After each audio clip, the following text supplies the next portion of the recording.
والدین کی تیمارداری کو بوجھ نہ سمجھیں۔ والدین چلے گئے تو واپس نہیں آئیں گے۔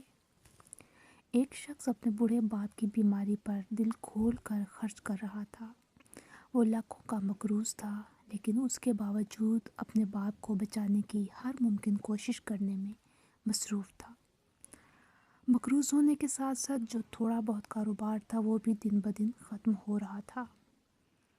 دکان سے روزانہ کی رقم ادھار اٹھا کر اپنے والد کی تیمارداری اور آنے والے مہمانوں پر خوشی سے خرچ کر دیا کرتا تھا۔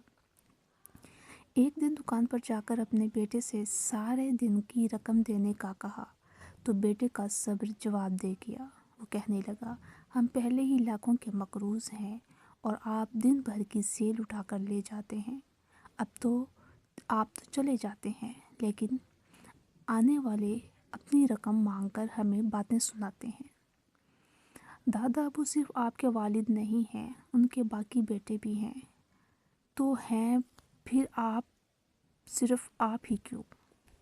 اس شخص نے جواب دیا، تم اس وقت جس دکان میں بیٹھے ہو یہ تمہاری نہیں بلکہ میرے باپ کی ہے۔ رات کو جا کر سکون سے جس گھر میں نیند پوری کرتے ہو وہ بھی تمہارے باپ کا نہیں بلکہ میرے باپ کا ہے۔ یہ قرض تو کچھ ہی نہیں، اگر مجھے اپنا سب کچھ فروخت کرنا پڑ گیا تو کر دوں گا، یہاں تک کہ خود کو بھی بیچ دوں گا، بس کسی طرح میرے باپ کی زندگی بچ جائے۔ اور ہاں، میری ایک بات یاد رکھنا کہ جائیدادیں پھر سے بن جاتی ہیں، قرض بھی اتر جاتے ہیں، تباہ ہوئے کاروبار پھر سے بحال اور سیٹل ہو جاتے ہیں، لیکن والدین چلے جائیں تو واپس نہیں آتے۔ وہ شخص یہ کہہ کر رقم واپس رکھ کر چلا گیا۔ اپنے کسی دوست سے مزید قرض لیا، اپنے والد کی بیماری پر خرچ کرنے میں کوئی کمی نہیں کی۔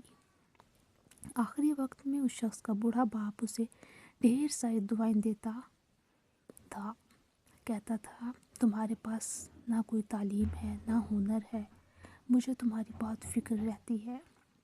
ابا جی، مجھے صرف آپ کی دعاؤں کی ضرورت ہے۔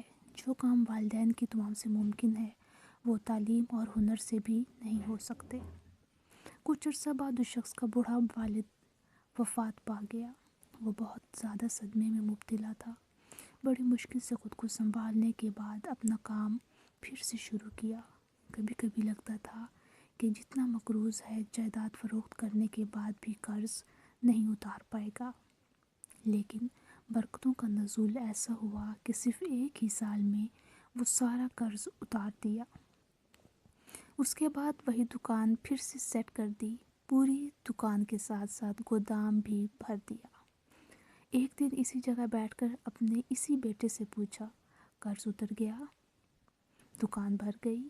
گودام بھر گیا؟ کوئی کمی تو نہیں ہے؟ جی بالکل، سب کچھ ٹھیک ہو گیا ہے، ایسے لگتا ہے جیسے کوئی معجزہ ہے۔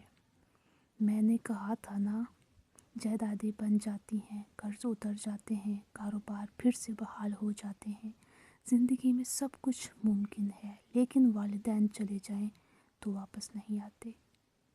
دیکھو، آج سب کچھ ہو گیا ہے، یہ ان کی دعاؤں کا نتیجہ ہے، لیکن آج وہ نہیں ہے۔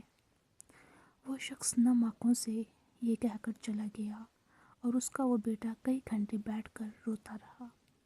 آپ سب بھی ذہن نشین کر لیجئے، جائیدادیں بن جائیں گی، قرض اتر جائیں گے، تباہ ہوئے کاروبار پھر سے بحال ہو جائیں گے، لیکن والدین چلے جائیں تو واپس نہیں آئیں گے۔